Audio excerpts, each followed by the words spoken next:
ದೊಡ್ಡಗೌಡರ ಕುಟುಂಬ ಅಂತಂದ್ರೆ ಕಾನೂನಿಗೆ ಯಾವತ್ತೂ ಬೆಲೆ ಕೊಡ್ತೀವಿ, ನಾವು ಹಂಗೆ ನಾವು ಹಿಂಗೆ ಅಂತ ಹೇಳ್ತಾ ಇದ್ರು. ಆದ್ರೆ ಈ ದೊಡ್ಡ ಮನೆಯ ಮಗ ಕಾನೂನಿಗೆ ತಲೆ ಬಾಗ್ತಾ ಇಲ್ಲ.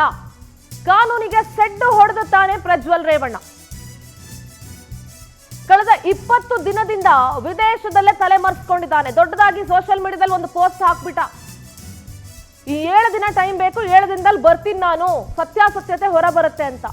ತಾತ, ತಂದೆ, ಚಿಕ್ಕಪ್ಪ ಕಾನೂನು ಮಾಡಿದವರು. ಅದೇ ಕಾನೂನಿಗೆ ಸೆಡ್ಡು ಹೊಡೆದು ಸಂಸದ ಪ್ರಜ್ವಲ್ ರೇವಣ್ಣ ವಿದೇಶದಲ್ಲಿ ತಲೆಮರೆಸ್ಕೊಂಡಿದ್ದಾನೆ. ಎಲ್ಲರ ಬಗ್ಗೆ ಮಾತನಾಡುವಂತಹ ಈ ದೊಡ್ಡಗೌಡರ ಕುಟುಂಬದವರಿಗೆ ಕಾನೂನಿಗೆ ತಲೆಬಾಗಬೇಕು, ಮಗನಿಗೆ ಆ ಬುದ್ಧಿಯನ್ನ ಕಲಿಸ್ಲಿಕ್ಕಾಗ್ಲಿಲ್ವಾ? 20 ದಿನದಿಂದ ವಿದೇಶದಲ್ಲೇ ತಲೆಮರೆಸ್ಕೊಂಡಿದ್ದಾನೆ. ಅದ್ರ ಬಗ್ಗೆ ಯಾರು ತುಟಿ ಬಿಚ್ತಾ ಇಲ್ಲ, ಅದ್ರ ಬಗ್ಗೆ ಯಾರು ಮಾತನಾಡೋದಿಲ್ಲ.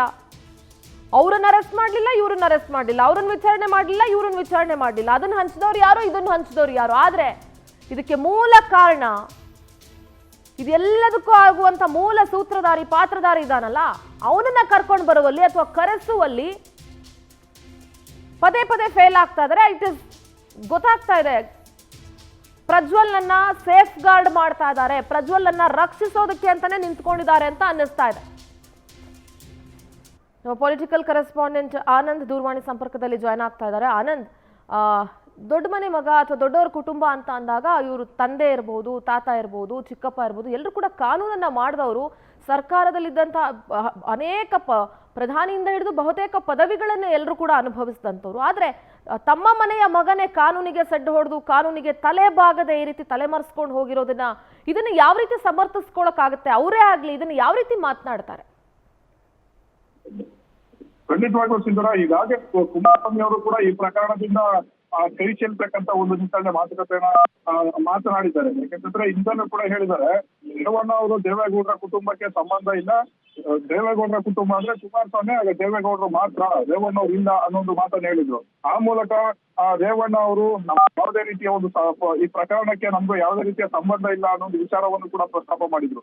ಈ ಕಡೆ ಪ್ರಜ್ವಲ್ ರೇವಣ್ಣ ಅವರು ಇನ್ನೂ ಕೂಡ ವಿದೇಶದಲ್ಲಿ ತಲೆಮರೆಸ್ಕೊಂಡಿರ್ತಕ್ಕಂಥದ್ದು. ಈ ನೆಲದ ಕಾನೂನು ಬಗ್ಗೆ ಇದೇ ಕುಮಾರಸ್ವಾಮಿ ಅವರು, ರೇವಣ್ಣ ಅವರು ಹಾಗೆ ದೇವೇಗೌಡರು ಪದೇ ಪದೇ ಮಾತಾಡ್ತಾರೆ. ಆದ್ರೆ ಅವರ ಮನೆಯ ಕುಡಿನೇ ಈ ಒಂದು ರಾಜ್ಯದ ಕಾನೂನಿಗೆ ಯಾವುದೇ ರೀತಿಯ ಒಂದು ಬೆಲೆಯನ್ನ ಕೊಡ್ತಾ ಇಲ್ಲ. ಪ್ರಮುಖವಾಗಿ SIT ಅಧಿಕಾರಿಗಳು ಹಲವು ಬಾರಿ ನೋಟಿಸ್ ಅನ್ನ ಕೊಟ್ಟರು, ಅದಕ್ಕೆ ಕೇರ್ ಕೂಡ ಮಾಡ್ತಾ ಇಲ್ಲ. ಹಾಗೆ ನೋಡೋದಾದ್ರೆ ಈ ಒಂದು ರಾಜಕಾರಣಿಗಳು ಇವರ ಒಂದು ಮನೆಯವರು ಈ ಮಣ್ಣಿನ ಒಂದು ಕಾನೂನಿಗೆ ಯಾವ ರೀತಿಯ ಒಂದು ಬೆಲೆಯನ್ನ ಕೊಡ್ತಾರೆ ಅನ್ನೋದು ಕೂಡ ಒಂದು ಪ್ರಶ್ನೆ ಎದುರಾಗಿರ್ತಕ್ಕಂಥದ್ದು.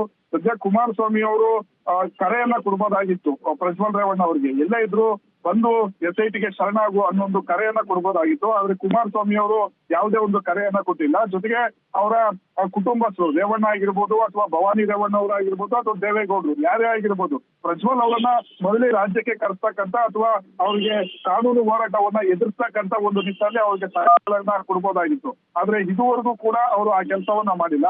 ಪ್ರಮುಖವಾಗಿ ದೇವೇಗೌಡರ ಆಗಿ ಅಥವಾ ರೇವಣ್ಣ ಅವರ ಸಂಪರ್ಕಕ್ಕೂ ಕೂಡ ಪ್ರಜ್ವಲ್ ರೇವಣ್ಣ ಅವರು ಸಿಗ್ಲಿಲ್ಲ ಅನ್ನೋದು ಮಾತನ್ನ ಹೇಳ್ತಾ ಇರ್ತಕ್ಕಂಥದ್ದು. ಈ ಕಡೆ ರೇವಣ್ಣ ಅವರು ದಿನ ಬೆಳಗ್ಗೆ ಆದ್ರೆ ಟೆಂಪಲ್ಗಳಿಗೆ ಹೋಗ್ತಾ ಇದ್ದಾರೆ. ಪ್ರಜ್ವಲ್ ಒಂದು ರೇವಣ್ಣ ಅವರ ಹೆಸರಿನಲ್ಲಿ ವಿಶೇಷವಾದಂತ ಒಂದು ಪೂಜೆಗಳನ್ನ ಮಾಡಿಸ್ಲಿ. ಆದ್ರೆ ರಾಜ್ಯದ ಕಾನೂನಿಗೆ ತಲೆಬಾಗಿ ಇವರು SIT ಕೊಟ್ಟಿರ್ತಕ್ಕಂಥ ನೋಟಿಸ್ಗೆ ಬೆಲೆ ಕೊಡ್ಬೋದಾಗಿತ್ತು, ಜೊತೆಗೆ ಕಾನೂನು ಮೂಲಕ ಹೋರಾಟವನ್ನ ಮಾಡ್ಬೋದಾಗಿತ್ತು. ಆದ್ರೆ ಅದ್ಯಾವುದಕ್ಕೂ ಕೂಡ ಇವರು ಕೇರ್ ಮಾಡ್ತಾ ಇಲ್ಲ. ಈ ಒಂದು ಕಾನೂನನ್ನ ಗಾಳಿಗೆ ತೂರಿ SITಗೂ ಕೂಡ ಕೇರ್ ಮಾಡದೆ ಈಗ ವಿದೇಶದಲ್ಲೇ ತಲೆಮರೆಸ್ಕೊಂಡಿರ್ತಕ್ಕಂಥದ್ದು.